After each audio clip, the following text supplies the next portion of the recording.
الحمدللہ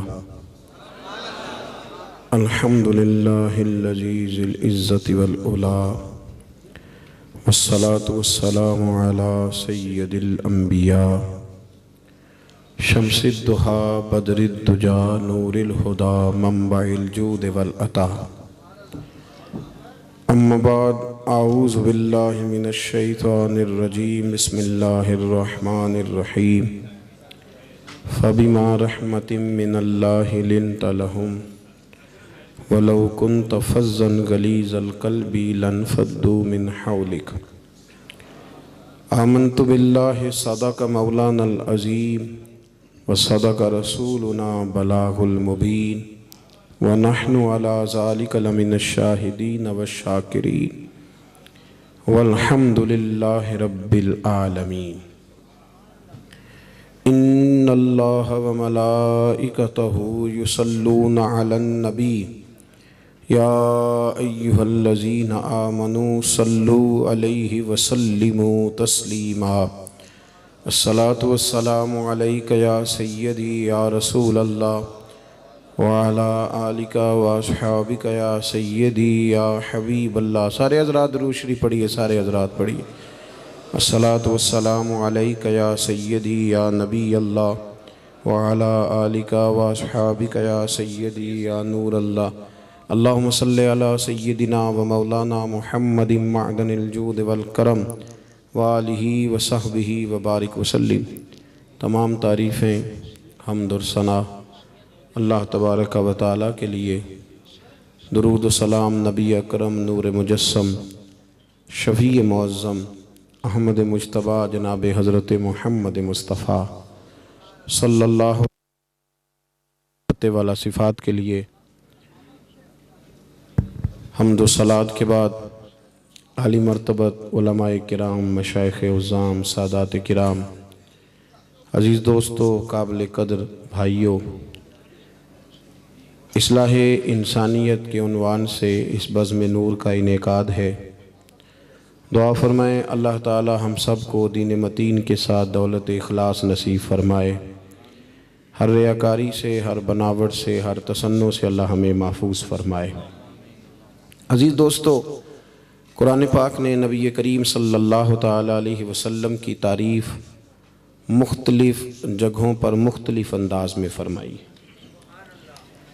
جو مقام میں نے تلاوت کیا، اللہ کریم نے ارشاد فرمایا فَبِمَا رَحْمَةٍ مِّنَ اللَّهِ لِنْتَ لَهُمْ، فرمایا اے محبوب علیہ السلام، اللہ کی کیسی رحمت ہوئی کہ آپ اپنے غلاموں کے لیے نرم دل ہو گئے۔ وَلَوْ كُنْتَ فَظًّا غَلِيظَ الْقَلْبِ لَانفَضُّوا مِنْ حَوْلِكَ، فرمایا محبوب علیہ السلام اگر آپ سخت مزاج، سخت دل ہوتے تو بیچارے آپ کے پاس سے بکھر جاتے۔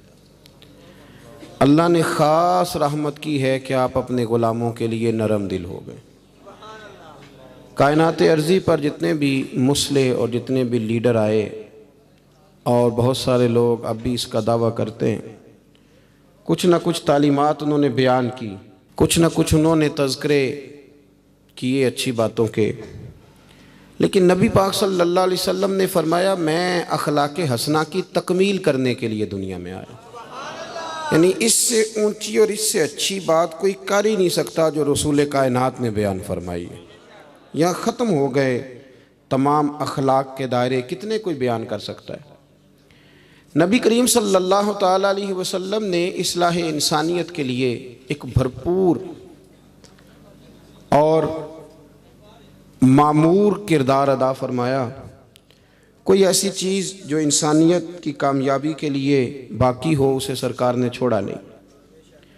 سب سے پہلے انسان کی فلاح کے لیے، کامیابی کے لیے اس کے عقیدے کا ٹھیک ہونا بڑا ضروری ہوتا ہے۔ نبی پاک صلی اللہ تعالیٰ علیہ وسلم عقائد پر خاص توجہ ارشاد فرماتے تھے، خاص توجہ، یہاں تک کہ سرور کائنات صلی اللہ تعالیٰ علیہ وسلم کے صاحبزادے حضرت ابراہیم علیہ السلام کا وصال ہوا تو اسی دن سورج کو گرہن لگ گیا۔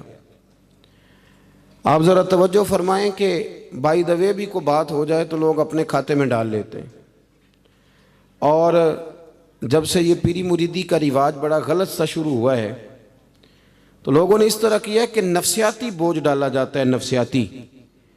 پیر صاحب ناراض ہو گئے تو کہیں تیری بھینس ہی نہ مر جائے، فلانا کام ہو گیا تو تیرا کام ہی سارا تباہ ہو۔ اتنا زیادہ نفسیاتی بوجھ ڈالا جاتا ہے کہ لوگ بیچارے الجھے ہوئے رہتے ہیں۔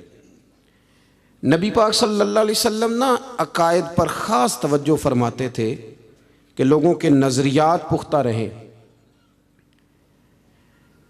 سرکار کے صاحبزادے کا وصال ہو گیا، اسی دن سورج کو گرہن لگ گیا۔ کچھ لوگوں کی زبان سے یہ بات نکلی کہ چونکہ آج حضور سید عالم علیہ السلام کے صاحبزادے کا وصال ہوا ہے اس لیے سورج کو گرہن ہو گیا۔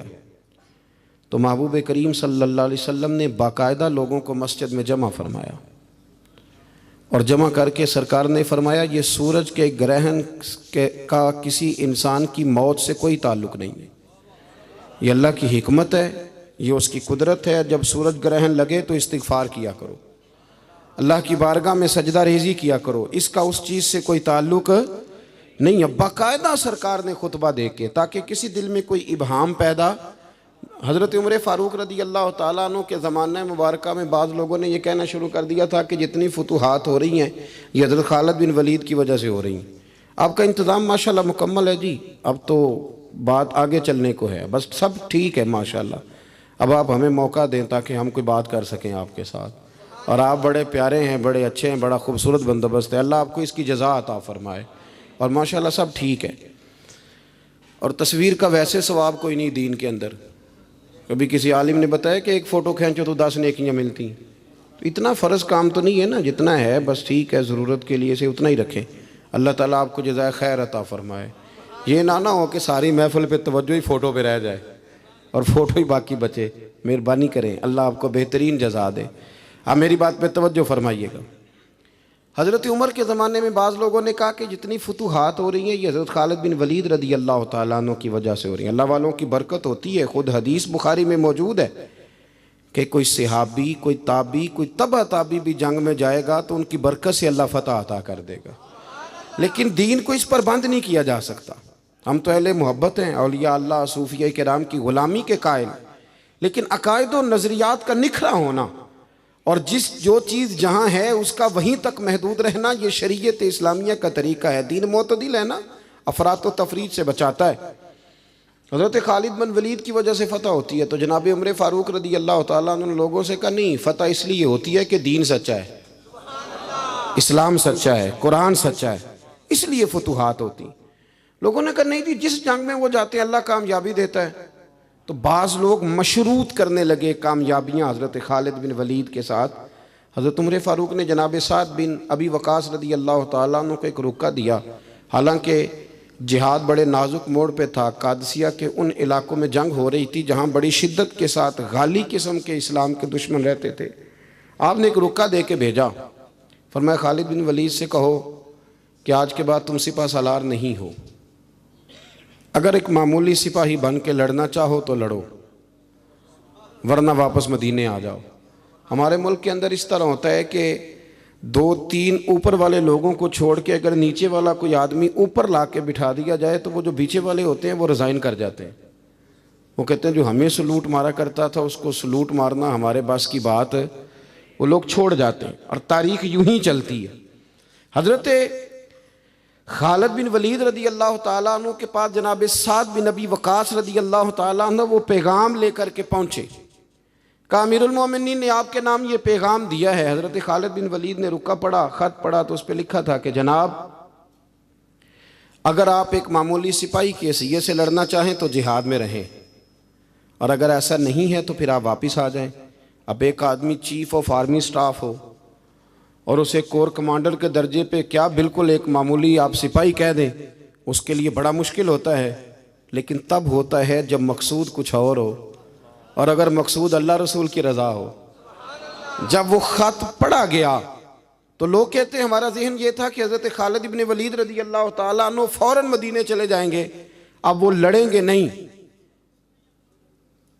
لیکن حضرت خالد بن ولید نے خط پڑھا تو سیدنا سعد بن ابی وقاص کہنے لگے اب آپ کا ارادہ کیا ہے؟ فرمایا یہ آپ کمان پکڑیں، سپہ سالار آپ ہیں، تو فرمایا آپ کا کیا فیصلہ ہے؟ فرمانے لگے فیصلہ کچھ بھی نہیں، میں ایک معمولی سپاہی کی حیثیت سے میدان میں رہوں گا اور میں لڑوں گا اور میں جہاد کروں گا، اس لیے کہ میں جو جہاد کر رہا تھا وہ سپہ سالار ہونے کی وجہ سے نہیں کر رہا تھا، محمد عربی کا غلام ہونے کی وجہ سے کر رہا تھا، اور وہ حیثیت میری کو چھین نہیں سکتا، وہ میرے پاس موجود ہے۔ اب ایک نیا رخ اختیار کیا صحابہ کرام کے اس وزن نے، عقائد بڑے مضبوط رکھے۔ وہ اعلیٰ حضرت بریلوی رحمۃ اللہ تعالیٰ علیہ باہر کھڑے تھے، دروازے پہ تو ایک شخص آ گیا مانگنے والا۔ اس نے کہا اعلیٰ حضرت فاضل بریلوی رحمۃ اللہ علیہ سے کہ یا تو آپ 10 روپے دیں ورنہ میں آپ کا مکان الٹ دوں گا۔ تو اعلیٰ حضرت فرمانے لگے تو 10 کے 20 مانگ پر مکان الٹنے والی بات غیر شرعی ہے، تو بلیک میل کر کے خیرات لینے آیا ہے، یہ کیا طریقہ ہوا؟ 10 کے 20 کہنے لگا جی میں نے الٹ دینی ہے۔ اس کے ساتھ ابھی گفتگو ہو رہی تھی کہ اعلیٰ حضرت کے چھوٹے صاحبزادے چھت پہ گھیل رہے تھے، حضور مفتی اعظم ہند مولانا مصطفیٰ رضا خان صاحب، ہم شبیہ غوث اعظم، اتنا بڑا درجہ اللہ نے دیا، 1.25 کروڑ آدمی ان کے دست مبارک پر بیعت تھا، اور بیعت ہونے والوں میں بڑے بڑے محدثین اور مفسرین شامل تھے۔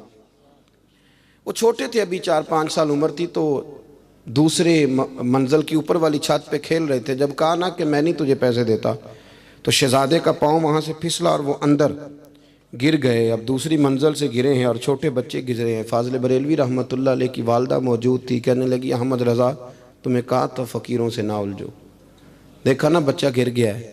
تو بچہ سرکار کا اپنا فرمان موجود ہے کہ اولاد آدمی کو بزدل کر دیتی، لیکن اعلیٰ حضرت فاضل بریلوی فرمانے لگے اماں میرا بیٹا گر گیا ہے، میں تو اندر بھی نہیں آیا اسے دیکھنے، یہ میرا ایک پتر ہے، میرا 1000 بھی ہو تو میں نبی پاک کی شریعت پہ قربان کر دوں گا، پر میں اس کی غلط بات ماننے کو تیار۔ یہ لفظ آپ کی زبان سے نکلے تو شہزادے دوڑے ہوئے آئے، عرض کی ابا جی میں اوپر والی چھت سے گرا ہوں، میرے تو کپڑوں کو مٹی بھی کوئی نہیں لگی۔ عقائد کی مضبوطی حسن ہے، اس حسن کو قائم رکھیں۔ فلاح کے لیے سب سے ضروری یہ ہے کہ آپ کا کوئی نظریہ تو، یہ کیا بات ہوئی کہ رسیوں سے ڈرنا، ہر چوتھے آدمی کو کالا جادو ہو گیا، ہر پانچواں آدمی آ کے کہتا ہے، اور بڑا کام چل رہا ہے عاملوں کا، انہوں نے تو اپنے بورڈ پہ وہ بیماریاں لکھوا دیا جو ابھی پیدا بھی نہیں ہوئی، ان کا بھی وہ علاج کراتے۔ خدا کا خوف کریں، اتنا تو نہیں جادو آسان کہ سبھی کو ہو گیا ہے۔ تو اب وہ فقیر صاحب جو تھے وہ پہلے تو بڑے مطمئن تھے کہ بچہ گر گیا ہے، چلو تکا لگ گیا ہے، لیکن اب جب شہزادے دوڑے آئے تو وہ پریشان ہوئے۔ فاضل بریلوی کو اللہ نے بڑی شان عطا فرمائی۔ اعلیٰ حضرت رحمۃ اللہ علیہ فرمانے لگے تو کہتا تھا مکان الٹ دوں گا۔ یہ بعض لوگ جو ہوتے ہیں یہ پورا قرآن و سنت پڑھنے والے بندے کو ایسے ہی سمجھتے ہیں، ایسے ہی سمجھتے ہیں، حد ہو گئی ہے بھائی۔ کہتے ہیں تیرے سینے میں کیا، جس کے سینے میں پورا قرآن ہے اگر اس کا ہی سینہ خالی ہے تو پھر بھرا ہوا کس کا ہے؟ جو رسول اللہ صلی اللہ علیہ وسلم کی حدیث پڑھانے والا ہے، اگر اس کے اندر ہی شے کوئی نہیں تو شے پھر آئے گی کہاں سے؟ سنو اور یاد رکھنا، اعلیٰ حضرت نے جوتا الٹا، فرمایا تو کہتا تھا مکان الٹ دوں گا، تیرے اندر طاقت ہے تو میرا جوتا سیدھا کر کے دکھا۔ ایٹ سیٹ تے پکھڑا کوار گندل اسی اور بھی بوٹیاں جاننے ہیں، یہ کہنا سیدھا تیرا پتہ چلے، تیری فقیری کی سمجھ آئے کہ تو کتنا بڑا فقیر ہے۔ اس نے پورا زور لگایا پر جوتا سیدھا کر سکا؟ کیسے آقاؤں کا بندہ ہوں رضا، بول بالے میری سرکاروں کے۔ اب اعلیٰ حضرت رحمۃ اللہ علیہ نے جوتا خود سیدھا کیا اور جیب سے 10 روپے نکالے، فرمایا یہ پیسے لے جا، پر آج کے بعد جس سے مانگنا پر اپنا فقر دکھا کے مانگنا، کسی کو بلیک میل نہ کرنا، اس لیے کہ ہم مسلمان ہیں، ہمارا سب سے پہلا بھروسہ اپنے رب کی ذات پہ۔ اپنی زندگی کے اندر پہلے سب سے مضبوط نظریات۔ یار ابھی تک لوگ یہ کہہ رہے ہیں کہ بلی رستہ کاٹ جائے تو کام نہیں چلتا، لو بلی نے بھی تو سڑک سے گزرنا ہی ہے نا، وہ کدھر جائے گی بیچاری؟ یعنی ابھی تک لوگ کہتے ہیں کہ وہ سویرے میں نے خواب دیکھ لیا تو پتہ نہیں اب کیا بنے گا۔ بھائی آپ عجیب آدمی، وہ جی رات میں نے ڈراؤنا خواب دیکھا ہے، پیر صاحب کیا کریں؟ تو میں کہتا ہوں ڈرونی باتیں نہ سوچا کرو، آپ اگر دن میں کار چلائیں گے تو رات کو خواب میں بھی کار ہی آئے گی، یہ بالکل پکی بات ہے۔ لوگ پوچھتے ہیں کہ بزرگان دین کو، صوفیہ کرام کو، اولیاء عظام کو سرکار کی زیارت کیوں ہوتی تھی؟ تو میں نے کہا بڑی سادی سی بات ہے، جو سارا دن مصطفیٰ کے گیت گائے گا تو خواب میں بھی تو رسول پاک کی باتیں کرے گا نا، تو اس میں بعید کیا ہے؟ جو آدمی سارا دن کرتا ہے وہی خواب میں رات کو دیکھ لیتا ہے۔ پہلی بات اپنے عقائد، اور دوسری بات یہ کہ ہمارے ہاں نا آہستہ آہستہ غلطی تسلیم نہ کرنے کا رواج بڑا عروج پکڑ رہا ہے، ہم ڈٹے ہوئے لوگ ہیں۔ سرکار نے فلاح انسانیت کے لیے جو دوسرا کام کیا نا، وہ لوگوں کو احساس دلایا ہے کہ اگر غلطی ہو جائے تو تم نے بندوں کے سامنے اپنے آپ کو کلیئر نہیں کرنا، تم نے تو رب کے سامنے اپنے آپ کو کلیئر کرنا ہے، اللہ کے سامنے تم نے بچنا ہے کہ میرا گناہ معاف۔ اور حضور احساس پیدا کرتے تھے۔ بخاری شریف میں قبیلہ غامدیہ کی اس عورت کا تذکرہ موجود ہے جو خود آئی تھی، کوئی گرفتار کر کے نہیں لایا تھا، از خود آئی۔ احساس پیدا ہو گیا نا گناہ کا۔ یہاں بہت ساری غلطیاں کر کے بھی لوگ جب اپنی بات کرتے ہیں تو کہتے ہیں کبھی یاد تو نہیں کسی کے ساتھ زیادتی کی ہو، یاد تو نہیں کبھی کسی کا، بھئی آپ نے اتنے بڑے ولی ہونے کا دعویٰ کر دیا۔ انسان تو انسان رہتا ہے۔ بڑے بڑے لوگ کہہ گئے کہ یا اللہ اگر انجانے میں بھی بھول گئے ہیں تو ہم سے درگزر فرما، لیکن جب ہم تیار ہی نہیں ماننے کو۔ حضرت انس بن مالک کہتے ہیں وہ خاتون آئی، کوئی پکڑ کے نہیں لایا، کسی 14 دنوں کے ریمانڈ پہ نہیں اسے منوایا گیا، اسے وہ خود بخود آئی، اور کریم محبوب علیہ السلام کے سامنے جب وہ کھڑی ہوئی تو اتنے درد سے میں نے کم لوگ روتے دیکھے ہیں جس درد سے وہ روئی۔ عرض کرنے لگی حضور میں غلطی کر بیٹھی ہوں، مجھ سے زنا ہو گیا، مجھے پاک کر دے۔ تو محبوب کریم علیہ السلام نے فرمایا تو کیسے ثابت کرے گی تو نے گناہ کیا؟ یعنی مجرم کو ثابت کرنا پڑ رہا ہے کہ میں گناہ گار۔ یہ وہ کمال ہے کہ انسانوں کو احساس ہونے لگے کہ یہاں ہم غلط ہیں۔ جب اعتراف جرم ہوتا ہے، جب بیماری کی تشخیص ہوتی ہے تو پھر اس کا علاج بھی ہو جاتا ہے۔ حضرت انس بن مالک کہتے ہیں وہ عرض کرنے لگی حضور میرے پیٹ میں ناجائز بچہ ہے۔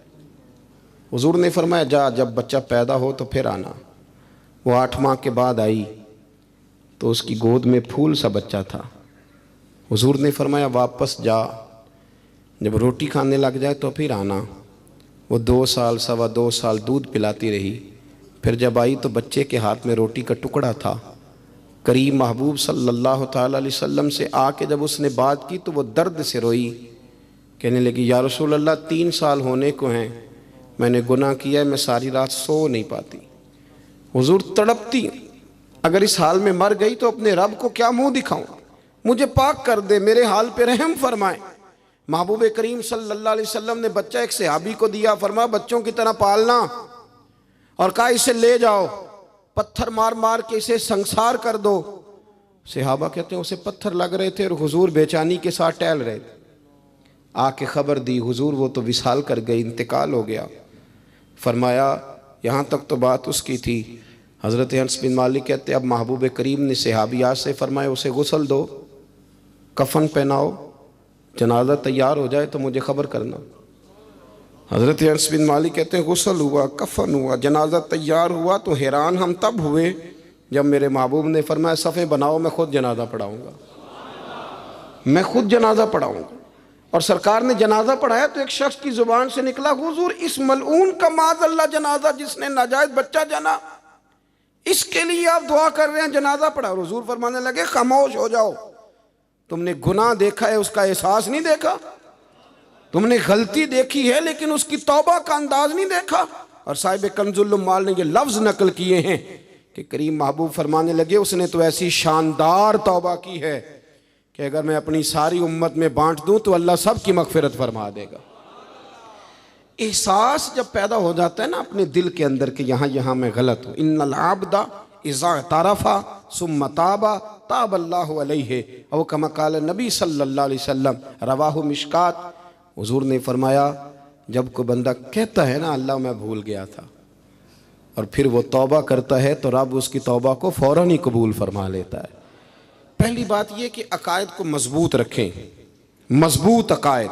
اور یہ جو آج کل ایک اور ماحول چل رہا ہے، کوئی تھوڑا ادھر کوئی تھوڑا ادھر، عقائد وہی درست ہیں جن کی تشریح شیخ عبدالحق محدث دہلوی نے فرمائی، عقائد وہی درست ہیں جن کی بابت حضرت مجدد الفسانی لکھ گئے، اور ان سب کو اگر کھلا کر کے بیان کیا تو امام احمد رضا فاضل بریلوی نے بیان کیا۔ انہی بزرگوں کی باتوں کو کھول کر ہمارے سامنے رکھا۔ مضبوط عقائد کی زندگی گزاریں۔ اور دوسری بات اگر کبھی کوئی غلطی ہو جائے پھر اس کا احساس پیدا کریں، پھر اس سے توبہ کریں۔ تیسری بات جو فلاح انسانیت کے لیے بڑی ضروری ہے وہ یہ ہے کہ تھوڑا احساس پیدا کریں دوسروں کا۔ میری زندگی میری ذات سے شروع ہوتی ہے، میری ذات سے، میرے سے ہنس کے بولو، میری بات مانو، میرے پیچھے چلو، میرے آرام میں خلل نہ آئے، میری طبیعت کے بھئی آپ کی طبیعت کے مطابق چلیں تو پھر تو آپ بہت بڑے خود غرض ہوئے کہ آپ نے صرف اپنے لیے سوچا۔ محبوب کریم کا کمال یہ تھا کہ حضور نہ دوسروں کا بڑا احساس فرماتے تھے۔ آپ بخاری مسلم کی وہ حدیث پڑھیں تو حیران ہو جائیں کہ سرکار فرماتے ہیں میں جب نماز کی نیت باندھتا ہوں تو میرا دل کرتا ہے میں لمبی نماز پڑھاؤں۔ جب میرا کسی کام کرنے کو دل کرے تو پھر میں ساری دنیا کچلنی پڑے تو میں کر جاتا ہوں، لیکن حضور فرمانے لگے کہ میرا دل کرتا ہے میں لمبی نماز پڑھاؤں، لیکن پھر میرا خیال آتا ہے کہ پیچھے بوڑھے بھی ہیں، بیمار بھی ہیں، بچے بھی ہیں۔ یا رسول اللہ، نماز اللہ کی اور خیال بندوں کا؟ فرمایا میں بوڑھوں، بیماروں اور بچوں کا خیال کرتے ہوئے اللہ کی نماز کو مختصر کر دیتا ہوں۔ احساس جب طبیعت ہمارے ہاں نا تیزی کے ساتھ احساس ختم ہوا ہے، تیزی کے ساتھ ہم نے اتنی نفی شروع کی۔ ہمارے تو اہل تصوف میں اللہ ماشاءاللہ اب تربیت کا طریقہ یہ ہے کہ صرف میں ہوں، میرے سوا کوئی بھی نہیں۔ حالانکہ طریقت تو اس کا نام تھا کہ میں نہیں باقی سارے ہی ہیں۔ وہ تو دوسرے کا اثبات کر کے اپنی نفی کرتے تھے، اور یہاں بار بار اپنا اثبات۔ احساس جب پیدا ہوتا ہے، احساس، پھر اس کے اندر توانائی آتی ہے، پھر انسان اپنے لیے نہیں دوسروں کے لیے جینے میں بھی خوشی محسوس کرتا ہے۔ پھر وہ محسوس کرتا ہے کہ میں کوئی ایسا درخت نہیں کہ جس کی نہ شاخیں ہوں نہ پتے ہوں، پھر وہ کہتا ہے میں درخت ہوں پر شجرے سایہ دار ہوں۔ کوئی آئے گا تو پھل بھی کھائے گا، کوئی آئے گا تو چھاؤں میں بھی بیٹھے گا، کوئی آئے گا تو اسے خیر بھی نصیب ہوگی۔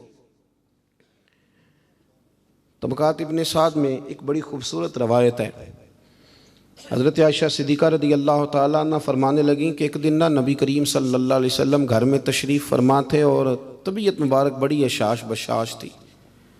جب کبھی عذاب کی آیات آتی تھی تو غم امت میں پریشان ہو جاتے تھے، اور کبھی رحمت کی آیات آتی تو پھر حضور کا چہرہ پہلے سے بھی زیادہ روشن نظر آتا، پھر اللہ کی رحمت کے حوالے سے اور زیادہ خوشبوئیں دنیا میں پھیل جاتی۔ فرماتی ہیں آج بڑے حشاش بشاش تھے تو مجھے فرمانے لگے عائشہ تیرے ساتھ ایک بات کروں؟ میں نے کہا حضور میرے تو نصیب جاگ گئے، ضرور کریں۔ تو حضور فرمانے لگے تم کبھی مجھ سے بڑی راضی ہوتی اور کبھی کبھی نہ کسی اور اہلیہ کے پاس زیادہ وقت گزاروں تو دل میں بات بھی رکھ لیتی ہو۔ حضرت عائشہ کہتی ہے میں نے فوراً عرض کی حضور میری ماں مجھے روئے، میں اور آپ سے ناراض ہوں گی؟ تو فرمایا چل سن تو لینا پہلے، یہ احساس کی شدت اس کو ملاحظہ فرمائی، میں سن تو صحیح۔ یا رسول اللہ صلی اللہ علیہ وسلم حکم فرمائے تو محبوب کریم صلی اللہ علیہ وسلم فرمانے لگے عائشہ تم کبھی کبھی قسم اٹھاتی ہو، اور جب تمہارے دل میں میرے بارے میں کوئی بات ہونا تو پتہ کس طرح قسم اٹھاتی ہو؟ تم کہتی ہو مجھے حضرت ابراہیم علیہ السلام کے رب کی قسم ہو، اور جب مجھ سے راضی ہوتی ہو تو پھر کہتی ہو مجھے محمد عربی کے رب کی قسم ہو صلی اللہ علیہ وسلم۔ حضرت عائشہ صدیقہ کہتی ہیں سرکار نے بات کی تو میں آنکھوں سے رو رہی تھی اور لبوں سے ہنس رہی تھی، اور میں عرض کر رہی تھی یا رسول اللہ آپ اتنا زیادہ خیال فرماتے ہیں؟ جملوں کا خیال، احساس کہ کوئی کیا سوچتا ہے کیا کہتا ہے، ہمارے اندر تیزی سے وہ چیز۔ گھروں کے اندر پوری جنگ لگ جاتی ہے، اماں جی کی اور بیگم صاحبہ کی پوری جنگ، اور دونوں نے جیتنا ہے۔ اس کے اندر اب پتہ نہیں بیچارہ ہارے گا کون، ان دونوں کو جیتنا ہے۔ مساجد میں جنگ لگ جاتی ہے۔ میں تھوڑے دن پہلے میں نے دوستوں سے کہا تھا، میں نے کہا یہ جو مسجد کا صدر بناتے ہو نا، اس کا نام صدر نہ رکھو، کوئی اور رکھ لو، اس لیے کہ صدر تو سب سے بڑا آئینی عہدہ ہے، تو جب آپ صدر ہی کہہ دیتے ہیں پھر اس بیچارے کا دل کرتا ہے کبھی اسمبلیاں ٹوٹنی بھی چاہیے، کوئی تبدیلی بھی ہونی چاہیے۔ آپ درجہ ہی بڑا اونچا دے دیتے ہو، پریشان ہو جاتا ہے، اندر رٹا بن جاتا ہے۔ ہمارے ہاں عہدوں کی جنگ ہے، لڑائی ہے۔ مسئلہ صرف یہ ہے کہ احساس نہیں، اگر احساس ہونے لگے پھر شوق بیدار ہوتا ہے، پھر انسان کسی کو کچھ دے کے راضی ہوتا ہے، پھر اس کا۔ حضرت حذیفہ بن یمان رضی اللہ تعالیٰ عنہ فرماتے ہیں، یہ حدیث امام غزالی لائے اور اپنی سند کے ساتھ لائے۔ حضرت حذیفہ بن یمان رضی اللہ تعالیٰ عنہ فرماتے ہیں میں نبی پاک صلی اللہ علیہ وسلم کے ساتھ ایک سفر میں تھا، گرمی بڑی شدید تھی، ایک جگہ پہ باغ نظر آیا تو تھوڑا سا سستانے کے لیے سرکار اس باغ کو برکت دینے کے لیے تشریف فرما ہوئے، تو سامنے کنواں بھی نظر آیا، تو تبا مبارک چاہی کہ غسل ہی نہ کر لیا جائے، کہتے ہیں حضور سید عالم علیہ السلام کنویں کے قریب چلے گئے غسل فرمانے کے لیے، تو کپڑوں سمیت سرکار غسل فرما رہے تھے، پھر بھی مجھے فرمایا کہ ذرا چادر تان کے نہیں کھڑے ہو جاتے؟ یہ نا زیادہ شرم والا ہوتا ہے کھلا لباس، اس میں زیادہ احساس ہوتا ہے۔ یہ گرمیاں آتی ہیں نا تو سمجھدار آدمی بھی خالی بنیان میں گھومنے لگتا ہے، سیاںا بندہ بھی اچھا نہیں لگتا، تہذیب کے مطابق نہیں۔ ہماری وزاداری جو ہوتی ہے وہ باہر نہیں، گھر کے اندر بھی ضروری ہوتی۔ بیٹیاں ہیں، بہنیں ہیں گھر کے اندر، بڑا اچھا رویہ انسان کا ہو تاکہ خوبصورتیاں اور خوشبوئیں بکھریں۔ کپڑوں سمیت غسل فرما رہے ہیں، اور حضرت حذیفہ بن یمان کہتے ہیں میں چادر تان کے کھڑا ہو گیا۔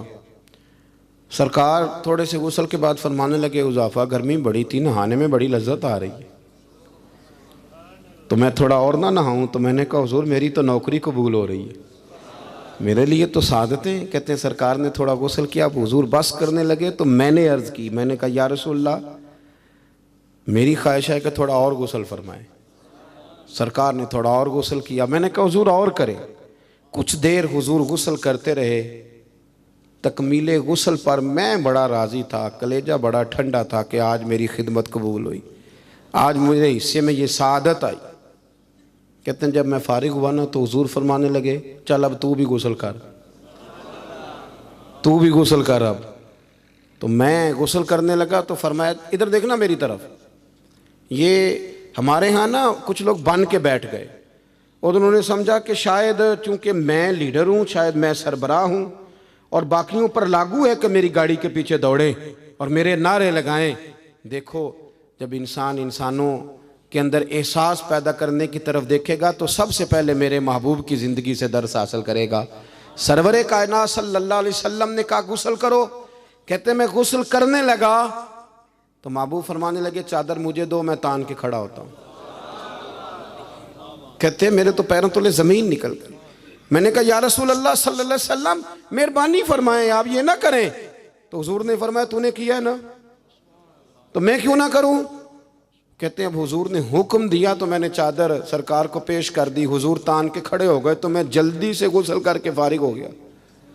میں نے کہا حضور نہا لیا ہے؟ فرمایا حذیفہ مجھے گرمی لگ رہی تھی تو تمہیں بھی لگ رہی ہوگی نا، صحیح کر کے غسل کرو۔ کہتے ہیں میں غسل کر چکا، یارو ذرا اس کی لذت تو محسوس کرنا۔ کوئی حرج نہیں یار، اگر کوئی کام ہمیں کبھی اپنے ہاتھ سے کرنا پڑ جائے کوئی مسئلہ نہیں۔ اگر آسمانوں پہ چلو گے تو زمین والوں سے پیار نہیں بڑھے گا، اور اگر زمین والوں کے بیچ رہو گے پیار کرو گے تو محبتیں بڑھیں گی۔ حضرت حذیفہ بن یمان کہتے ہیں کہ میں پھر تھوڑی دیر غسل کے بعد عرض کی حضور کر لیا غسل؟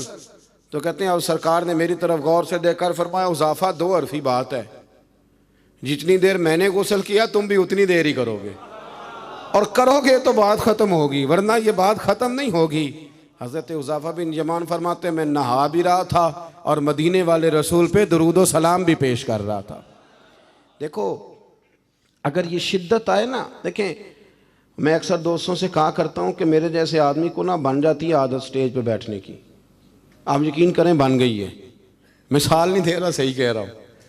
اب کئی دفعہ ایسے ہوتا ہے کہ بہت ساری محافل میں نا چاہیے نا بندہ پیچھے بیٹھ جائے، لیکن وہ ایسی جو نجی جو اساتذہ کی ہیں، جو بزرگوں کی ہیں، جن میں بڑے بیٹھے، ان میں بھی کئی دفعہ شک ہونے لگتا ہے کہ آگے ہی جانا ہے، حالانکہ نہیں جانا۔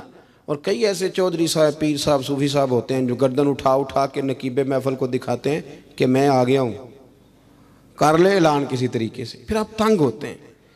پھر دیکھیں نا اس محفل کا بھلا مہمان خصوصی میں تو نہیں، اس میں محفل کے تو مہمان خصوصی وہ ہیں جنہوں نے یہاں جھاڑو دیا ہے، جنہوں نے لوگوں کو دعوت دی ہے، اور جو بیٹھ کے دائیں بائیں دیکھ کے بڑے راضی ہو رہے ہیں دل ہی دل میں کہ دیکھا ہماری محفل کتنی کامیاب ہوئی، ذوق پیدا ہو رہا ہے، شوق پیدا ہو رہا ہے۔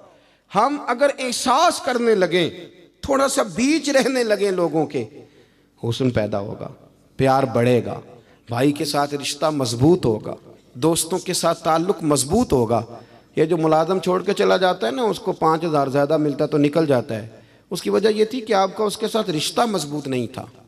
اگر تعلق مضبوط ہو جائے، مولا علی شیر خدا، مولا کائنات حضرت مولا علی شیر خدا کرم اللہ تعالی وجہ الکریم کا خادم کہتا ہے مجھے ایک دن فرمانے لگے، یعنی خادم کو، غلام کو فرمانے لگے یار کپڑے تیرے بھی پرانے ہو گئے ہیں تو میرے بھی ہو گئے، چل خریداری کرنے نہ چلیں۔ کہتے مجھے لے گئے بازار اور 2 جوڑے حضرت علی نے خریدے، ایک خاصا مہنگا تھا ایک سستا تھا۔ میں سمجھ گیا کہ مہنگا آقا کا ہے اور سستا غلام کا ہے۔ کہتے ہیں وہ تھیلے میں ڈالے، اٹھانے میں نے تھے، میں نے وہ اٹھائے اور میں چلنے لگا۔ کہتے ہیں جب وہ چوک آیا نا جہاں سے مولا کائنات شیر خدا کرم اللہ تعالی وجہہ الکریم نے اپنے حجرہ نور میں جانا تھا اور میں نے اپنے گھر میں جانا تھا، تو حضرت مولا علی شیر خدا فرمانے لگے لا بھی بیٹا میرے والا سوٹ مجھے دے دے۔ تو بالکل طے شدہ بات تھی، میں نے وہ مہنگا جوڑا نکالا اور حضرت علی کی طرف بڑھایا تو حضرت علی فرمانے لگے یہ تو نہیں میرا تو وہ دوسرا ہے۔ تو وہ شخص کہتا ہے میں نے ایک فلسفہ بیان کیا، میں نے ایک علت بیان کی، ایک لاجک بیان کی۔ میں نے کہا حضور یہ آپ رکھیں اور یہ جو سستا ہے یہ میں رکھتا ہوں۔ فرمایا وجہ؟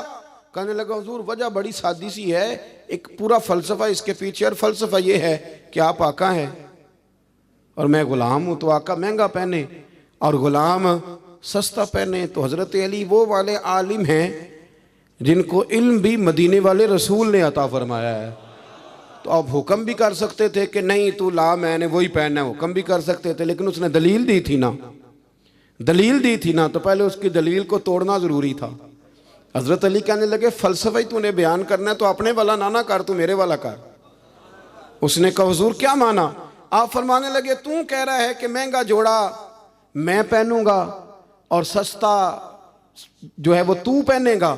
فرمانے لگے تو نے یہ دلیل بیان کی ہے کہ میں آقا ہوں تو غلام ہے، تو فرمایا تو میرے والی علت لینا۔ حضور وہ کیا؟ آپ فرمانے لگے تو پہن مہنگا اور میں پہنتا ہوں سستا، دلیل یہ ہے کہ تو جوان ہے اور میں بوڑھا ہوں، تو جوانوں کو پہننے چاہیے مہنگے کپڑے، بوڑھوں کا تو سستوں سے بھی گزارا ہو جاتا ہے۔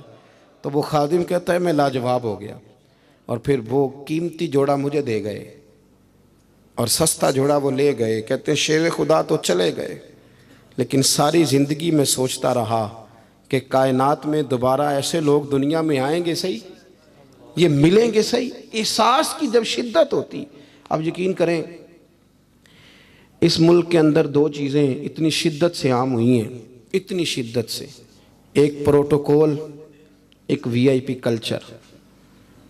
ان دونوں چیزوں نے بہت سارے لوگوں کو پیچھے کر دیا۔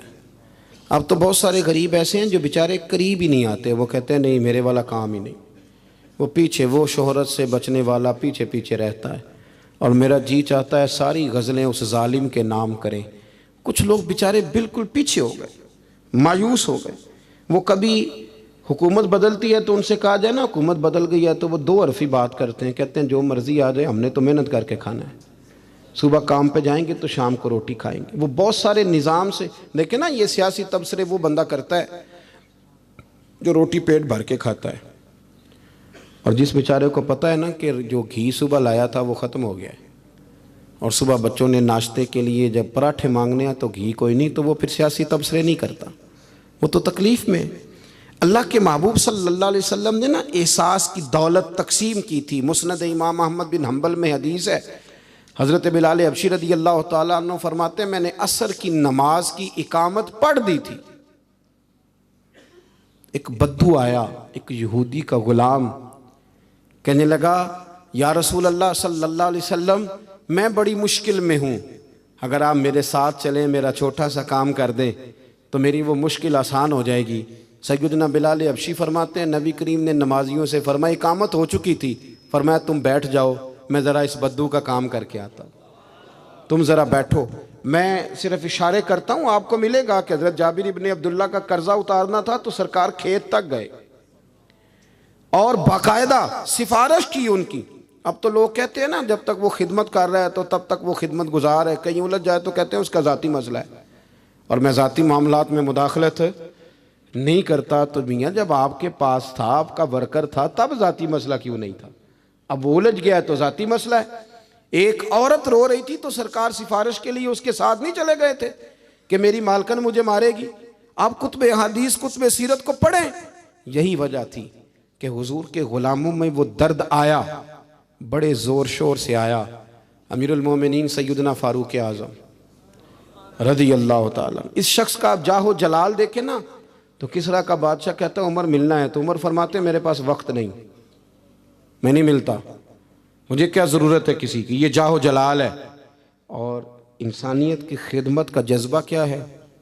چہرے پہ نقاب اوڑھ کے رات کو گھوم رہے ہیں، سامنے ایک خیمہ نظر آ گیا، سیدنا فاروق اعظم قریب گئے تو ایک آدمی خیمے میں ہے اور بڑی پریشانی میں ہے، اندر سے نکلتا ہے پھر اندر جاتا ہے۔ فرمایا خیریت ہے؟ کہنے لگا بڑی دور سے آیا ہوں، امیر المومنین سے ملنا تھا، رات ہو گئی یہیں، میری بیوی کہ ہاں ولادت ہونی اور وقت قریب آ گیا، وہ تکلیف میں، تو یہیں خیمہ لگا کے میں نے بٹھا لیا ہے۔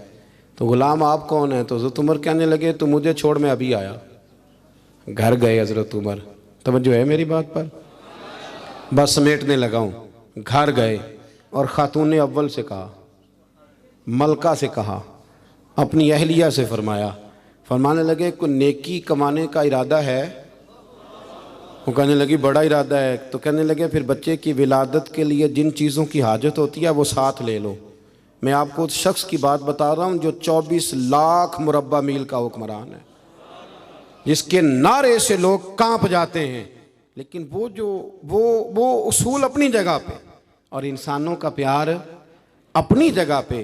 حضرت عمر نے اپنی اہلیہ کو ساتھ لیا، انہوں نے کہا کچھ چنے لے لیں، کچھ جو ہے وہ گھی لے لیں، کچھ سرکہ لے لیں، اور آپ یہ ساری چیزیں ڈال کے تو پکائیں۔ حضرت فاروق اعظم رضی اللہ تعالیٰ عنہ نے چولہا جلایا۔ وہ شخص کہتا ہے جب عمر پھونکے مارتے تھے نا آگ میں تو میں ان کی داڑھی سے دھواں نکلتے دیکھتا تھا۔ حضرت عمر نے چولہا جلایا، اوپر کھانا رکھا، وہ جو کہا تھا وہ آپ کی اہلیہ اندر چلی گئی خاتون کے پاس۔ وہ شخص کہتا ہے میں نے 2-3 دفعہ حضرت عمر کو کام بتایا تو میں نے سمجھا کوئی غلام ہے، امیر المومنین نے ڈیوٹی لگائی ہے کہ رات کو مسافروں کا خیال رکھنا، تو میں انہیں کہتا غلام ادھر آ پانی لے کے آ، تو عمر دوڑے آتے، وہ ڈیوٹی کرتے رہے۔ جب بچے کی ولادت ہو گئی تو اندر سے جناب عمر کی اہلیہ بولی، کہنے لگی امیر المومنین مبارک ہو، اللہ نے آپ کے دوست کو بیٹا دیا ہے۔ وہ شخص کہتا ہے میرے ہاتھ میں پیالہ تھا، دھڑام سے گرا، میں نے تو عمر کا جلال سنا ہوا، میں نے کہا آپ امیر المومنین ہیں، آپ عمر ہیں، آپ کیا خیال ہے آپ کا؟ لوگ باتوں سے بڑے ہوتے ہیں، کردار انسان کو بڑا کرتا ہے، کردار اسے زندہ رکھتا ہے، کردار اسے جینے کا ڈھب اور حوصلہ دیتا ہے۔ حضرت فاروق اعظم سے کہنے لگے آپ عمر ہیں؟ جناب فاروق اعظم کہنے لگے ہاں میں عمر ہوں، تمہیں ضرورت کی ساری چیزیں میں نے دے دی ہیں، باقی صبح آنا اور جس کام تم آئے ہو وہ بھی کیا جائے گا۔ اس نے پیر پکڑ لیے، امیر المومنین مجھ سے غلطی ہو گئی۔ فرمایا اٹھ میرے سینے سے لگ، تجھ سے غلطی نہیں ہوئی، تیری وجہ سے اللہ نے مجھے نیکی کمانے کی توفیق عطا کر دی ہے۔ اپنی زندگی میں 3-4 چیزوں کا خاص خیال کریں، عقائد مضبوط رکھیں۔ ہمارے اندر کو آ جاتی ہیں نا کمزوریاں، انسان ہیں، ان کو دور کرنے کے لیے احساس پیدا کریں۔ تیسری بات یہ کہ ایک دوسرے کا دیکھیں نا، اگر میرا نالائق بچہ نہیں پڑھتا تو سارے پیسے اس پر خرچ کرنے کی کیا ضرورت ہے؟ میری بہن کا بچہ جو لائق ہے تو اس پر کیوں نہ پیسے خرچ کر دیے جائیں، ایک لائق آدمی تیار کر لیا جائے۔ احساس پیدا کریں گے، تھوڑا تھوڑا آگے بڑھیں گے تو آپ دیکھیں گے معاشرے کے اندر کس تیزی کے ساتھ لوگوں کے مسائل میں کمی آتی ہے اور خیر تقسیم ہوتی ہے۔ میں دعا کرتا ہوں جو میں نے کہا میرا مالک اسے قبول فرمائے۔ گفتگو کے دوران عمدن سہون جہاں بھول گئے اللہ ہم سے درگزر فرمائے۔ مسلسل سفر کرتے رہتے ہیں تو پھر یہ ہے کہ سفر ہی چلتا رہتا ہے، صبح 11 بجے کے نکلے ہوئے، اللہ تعالیٰ آپ کو جزائے خیر دے۔ جب آپ ملنے کے لیے آتے ہیں تو کئی دفعہ وہ اتنی شدت ہو جاتی ہے کہ بعض لوگوں کو تکلیف پہنچتی ہے۔ اسی پر انشاءاللہ اجازت لیں گے، اللہ نے موقع دیا، پھر ملاقات ہوگی۔ آخر دعوانا ان الحمدللہ رب العالمین۔ اللہم صلی علی سیدنا مولانا محمد معدن الجود والکرم وآلہ وبارک وسلم۔ ربنا آتنا فی الدنیا حسنۃ وفی الآخرۃ حسنۃ وقنا عذاب النار۔ مالک جن دوستوں نے اتنا خوبصورت اہتمام کیا ان کی کوشش کو قبول فرما۔ ہم جتنے یہاں حاضر ہوئے ہیں ہماری حاضری کو مستجاب فرما۔ اے مالک کریم امت مسلمہ کے حق میں رحمت والے فیصلے فرما۔ اللہ برما کے مجبوروں کی مدد فرما، کشمیر اور فلسطین کے مظلوموں کی مدد فرما۔ مالک کریم پاکستان کو نظام مصطفیٰ صلی اللہ علیہ وسلم کا بنا۔ اے اللہ ہمارے گناہوں کو معاف فرما، ہماری غلطیوں سے درگزر فرما، علم نافع عمل صالح کی توفیق عطا فرما، مسجد کا پیار عطا فرما، قرآن پاک سے محبت عطا فرما، دروازہ رسول صلی اللہ علیہ وسلم کی سچی گدائی اور غلامی نصیب فرما۔ مالک ہمارے بیماروں کو شفا دے دے، مقروضوں کو بارے قرض سے رہائی عطا فرما دے، جو تنگ دست ہیں انہیں وسعت رزق دے دے، بے اولادوں کو اولاد صالح عطا فرما۔ مالک کریم، جو لوگ دنیا سے چلے گئے ان کی کامل مغفرت فرما۔ ہم جو موجود ہیں ہمیں توبہ کی توفیق عطا فرما، ہم سب کا خاتمہ بالخیر بالایمان فرما۔ اللہم انا نسألک العفو والعافیۃ فی الدین والدنیا والآخرہ، رب اغفر وارحم وانت خیر الراحمین، وصلی اللہ تعالی علی حبیبہ سیدنا و مولانا محمد۔ آج اس محفل کی آڈیو ریکارڈنگ کے لیے قادری ساؤنڈ سسٹم سے رابطہ قائم کر سکتے ہیں۔ میموری کارڈ میں، موبائل میں تقریر بیانات لینے کے لیے قادری ساؤنڈ سسٹم سے رابطہ قائم کر سکتے ہیں۔ ویڈیو ریکارڈنگ کے لیے یوٹیوب پر برکاتی میڈیا آپ جو ہے وہ سبسکرائب کریں، وہاں پر آپ کو انشاءاللہ بہت سارے بیانات بھی آپ کو ملیں گے۔ آج کا بیان بھی ملے گا اور دیگر بیان بھی آپ کو انشاءاللہ ملیں گے۔